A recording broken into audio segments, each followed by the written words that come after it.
هل تساءلت يوما لماذا لا نستطيع تدليك أنفسنا بنفس الطريقة التي يدغدغنا بها الآخرون؟ في هذا الفيديو نستعرض سر هذه الظاهرة الغريبة التي تجذب انتباهنا جميعا. سنتعمق في الأسباب العلمية والنفسية وراء عدم قدرتنا على دغدغة أنفسنا، وكيف يختلف هذا الشعور عندما تكون اللمسة من شخص آخر.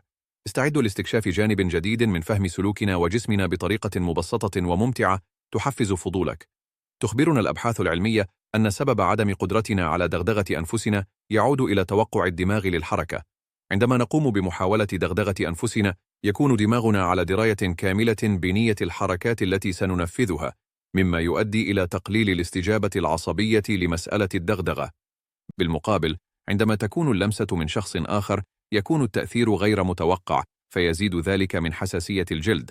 كما تشير الدراسات إلى أن هذه الاستجابة لها جذور وظيفية تطورت لحماية الإنسان من المواقف المفاجئة والخطيرة، كما أن قلة التحفيز الخارجي تقلل من قدرتنا على خلق تلك الاستجابة الفسيولوجية الخاصة. إذن، سر عدم دغدغة النفس يكمن في توقع العقل للحركة وفقدان عنصر المفاجأة الذي يشعل رد فعلنا الطبيعي.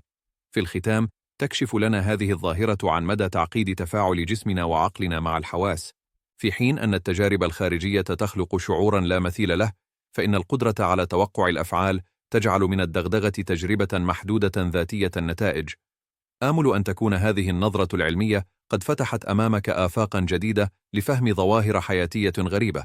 تذكر دائماً أن العلم يحمل دوماً الإجابات على أسئلتنا الأكثر غرابة، فلا نزال نكتشف المزيد كل يوم.